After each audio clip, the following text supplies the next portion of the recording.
They say the left hand, it drop mountains. They say the right hand, be slaying dragons. The untouchable True School Sports Empire and all that blase. Listen, guys, I know we have the big Shakur Stevenson, Team Lopez fight later on today. We got Bakram Murzailiev versus Josh Kelly and a whole host of other things. Xander Zayas, Abbas Barrow. But this boxing shit don't stop, okay? I just got done watching the Pro Box card. We got the Ring Magazine awards going on. There's a lot to talk about in the fight game right now. But in this video, we're gonna recap what was an absolutely sensational card from Pro Box TV. Shout out to the fine folks at Pro Box TV. Gary Jonas, Daniel Rubin, the whole staff. They do a great job, and this card was no exception. Now, I was very intrigued about this card because, you know, the main reason I tuned in really was to watch Sulaiman Segawa. I'm a big fan of the featherweight division. I think the featherweight division is one of the deepest weight classes, if not the deepest weight class in boxing, in terms of depth, in terms of talent, in terms of even like culture-wise. Like there's so many fighters at featherweight from so many different places. So it's a really intriguing weight class to me, right? And one of the most intriguing fighters in the featherweight division is Suliman Segawa. And I got a lot of respect for Suliman Segawa. He's had a very, very tough road in boxing. He's won some, he's lost some, but he's always been worth the watch, right? So he was taking on an unknown Mexican, and you guys know the story. The story is a tale as old as time. These unknown Mexican fighters, you never know what you're gonna get, and you should really be prepared for any in every circumstance, because the unknown Mexican has ruined and crushed the dreams of many a man in this fight game. And so he was taking on the unknown and undefeated Rene Palacios. Rene Palacios is a guy that when you check under the hood and you look at his box rec, he's fought pretty much for the most part nondescript opposition in Mexico. And you know, on paper, this looked like it was supposed to be relatively routine fight for Segawa. You know, he came into this fight as a 4.5 to 1, you know, or a 5 to 1 favorite over Palacios, and that's not a normal thing for Segawa. Segawa's nickname is literally the underdog because he's normally the underdog in most of these fights, but this was not one of those cases. And unfortunately for Suliman Segawa, the underdog, he suffered another loss. Yes, the Mexican Rene Palacios, the unknown Rene Palacios, scored the upset victory over Suliman Segawa. And it was by split decision. And it was a really intriguing fight because Segawa, you know, out of that southpaw stance, very good on the outside, very good at mid-range, very good counter puncher. You know, that's his range, that's his kind of a fight. But the thing is, this guy was also a southpaw, and this guy was more explosive than he was. This guy was also more physically strong than he was, and this guy was slick. Like he transitioned from offense to defense very, very well. So that gave Segawa a very difficult time in dominating the range and being that ring general that he needed to be long enough in this fight to actually, you know, win this fight. And Palacios did a great job punching in between the shots. When they got real close and Segawa tried to hold, he would, you know, move him off and use that physical strength to get Segawa off. Very, very impressed by him. And you talk about an announcement, you talk about, you know, a very good first quality win of your career. You know, this is it, man. Shout out to Rene Palacios. Suliman Segawa is a guy that, in my humble opinion, if you look at his last 3 fights, you know, which is Ruben Villa, Bruce Carrington, Brian Acosta. Very, very difficult competition. Ruben Villa was a top guy, top contender. Segawa upset him. Bruce Carrington's fighting for a world title in a matter of less than a couple hours from now. I thought he beat Bruce Carrington. They were in New York City. He's the top-ranked fighter. I thought he was a beneficiary of home cooking. I thought he should have won that fight. And then he beat Brian Acosta. Brian Acosta, who at one point in time was a ranked featherweight himself. So, to me, this is the first guy to legitimately beat Suliman Segawa since Suliman Segawa's last loss to Mirko Cuello. And we have a new player in the featherweight division. A new Mexican, athletic, physically strong, also smart, you know, Mexican featherweight in the division. So it's unfortunate for Segawa. I'm not sure where he goes from here. He's 34 years old. He's taken a truckload of losses. Six losses, all right. So, you know, I'll always support Segawa because he's a fighter that's always been in great fights. But I just don't know. You know, you have 6 losses.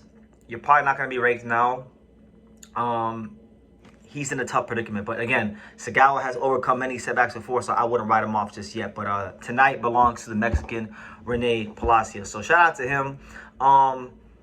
The other fight on this card that I found very interesting, switching gears, was the main event. Because you had Starling Castillo, a very good Dominican fighter, a guy who has 22 fights in the pro ranks. His only loss, we covered that fight here on True School Sports 4 years ago. His only loss was back in January of 2022 when he lost to Otar Arenosian, and that was in an 8-rounder, right? And Otar Arenosian is a very good fighter. Otar Arenosian was 10-0 back then. Otar Arenosian 4 years later is 16-0 now. Still a very good fighter. A guy that could potentially win a world title at some point, right? So there's no shame in that. And Starling Castillo has been winning a bunch of good fights since then. He's beaten Shinar a bunch. He's beaten Jesus Saracho. He's been doing his thing. And he was taking on Bryan Flores. Bryan Flores, you know, he's fought on a good level. He's a veteran. He had, 29 fights coming into this fight. Bryan Flores, I remember I was ringside when Bryan Flores fought Lindolfo Delgado as the co-main event of Angelo Leo versus Bernardo Lopez in Albuquerque. And I thought, Lindolfo Delgado was very fortunate to get out of the ring with a victory over Bryan Flores. I thought Flores might have had a case to win.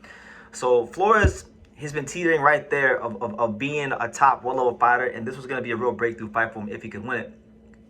Now, much like the Segawa fight, I think the main and co-main event fights, they mirrored each other because, Starling Castillo, much like Segawa, he's a guy that likes to box on the outside, keep things nice and disciplined and professional and patient on the outside. And Bryan Flores just would allow him to do that. Bryan Flores would stay on top of him. Bryan Flores would up the pressure. Bryan Flores would run the numbers together and just outwork him. And I think the judges that scored this fight by a round or two for Bryan Flores, that's what they saw. They saw one guy who, much like, it was kind of like Andy Cruz and Murataya. One guy struggling in the ring, trying to box and move, and the other guy is being the aggressor. And they're seeing one guy trying to make the fight happen. And in professional boxing, oftentimes, unless the boxer is holding his feet and landing significant, clean, hard shots, the effective aggressor, the guy on the front foot, will oftentimes get the benefit of the doubt in the close fight.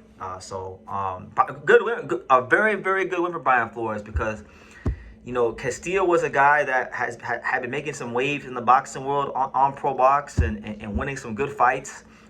He was a guy that, if he would have won this fight tonight, I think you probably could have looked at Castillo as a legitimate world title contender later on this year. But those plans have been derailed.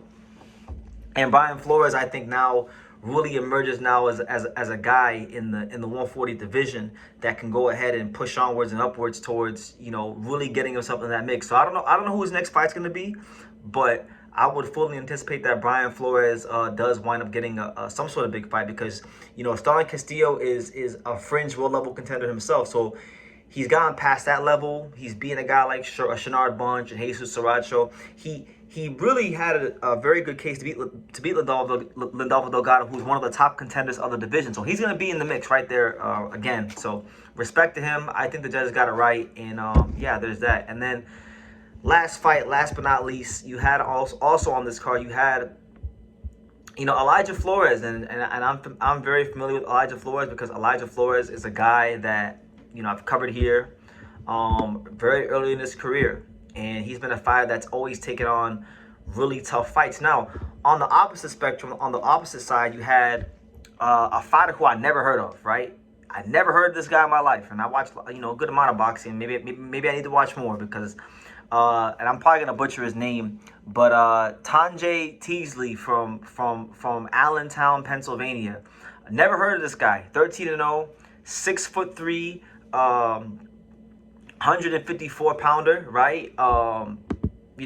Has a very interesting background because he didn't start boxing till he was 21 years old. He didn't have no extensively long amateur background to speak of. So this is a guy that's very much learning on the job and making his way in the pros, right? And so this is a big yeah, I would say based on what I've seen on his resume, this is a good step up in class for him against Elijah Flores, a young prospect who's 21. Teasley's 27, right? So it was a very skillful fight. Like, this guy is 6'3" and he doesn't have a lot of experience, but credit to his coaches because he uses every bit of that 6'3" to box that range and keep these guys and keep fighters off and keep Flores off of him. You don't see him overcommitting. You don't see him leaning over his front foot.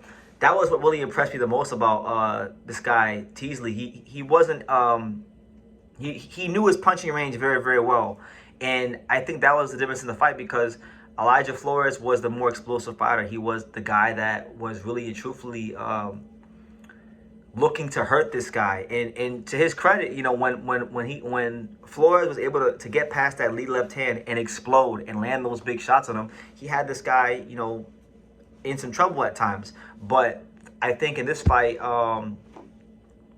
this guy from Allentown, Pennsylvania, Teasley, he's announced himself to the world as a legitimate player in the, you could say, 154 welterweight division. I'm not sure where he's campaigning because he's fought from 147 and 154, so I'm not sure where he's campaigning. You know, Flores, he weighed at 148.5 pounds. But I don't know if he's going to be a 54-pounder or welterweight, but whatever weight class he decides to make himself campaign at, he's announced himself there, I think, as a real player because Elijah Flores is a known prospect. He's a known guy in the fight game. He's been in big camps with guys like Brian Norman Jr. and things like that. And again, that's the beautiful thing about the sport is there's so many fighters in and around gyms all over America that nobody's ever heard of that can really fight. And credit to Probox TV for giving Teasley a chance to showcase his skills because I really thought this fight could have went either way. It really depends on who did you think was more effective throughout the duration of the 8 rounds. And I think by the hairs of his chin, and so do the judges, that Teasley was a little more effective than Elijah Flores in terms of fighting off that long, rangy, lanky style and knowing his punching range. He had good balance, a good footwork. I was really impressed by him, and I'm looking forward to seeing how he develops. And you know what? I don't want to like throw Elijah Flores to the wayside. I thought this was an amazing fight, highly skillful fight. Probably one of the best fights you'll ever see at this level between one guy who's 10-0 and one guy who's 13-0. Very high level of skills, a lot of adjustments. Really, this is one of those rare occasions where you get 2 undefeated fighters stepping up to the plate. They give you a very a skillful fight, a lot of adjustments, show you a lot of IQ. I don't really view this as a loss for Flores. I think Elijah Flores, yes, it's a blemish on his record, but it's not really a loss. And I would love to see the rematch down the road because, like I said, just a really insanely high level fight for 2 guys that don't even have 15 professional fights. So credit to him, man. He's on the map now. And I'm probably saying his name wrong, but Thanjhae Teasley from Allentown, Pennsylvania. He's now 14-0 with 6 knockouts.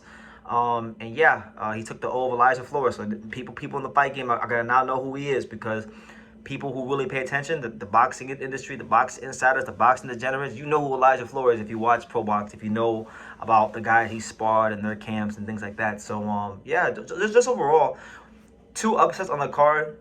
Really great night of boxing. A great, appetizer before we get the main course later on tonight with Shakur Stevenson, Teofimo Lopez, Xander Zayas, Abbas Barrow, and Bakr Murtazaliev and Josh Kelly. So those are my thoughts. Leave your comments down below. And yeah, see you guys later on. Thank you for watching True School Sports. Thank you for watching another video on the untouchable True School Sports empire, the home of boxing. We're on the road to 100,000 subscribers, guys. So help us keep being great. Help us keep pushing out that real boxing content for the fine folks all around the world. And make sure you jab, you hook, you Mike Tyson, you Mayweather that subscribe button. Pops, show them how do they gotta hit the subscribe button. Pop, pop, pop.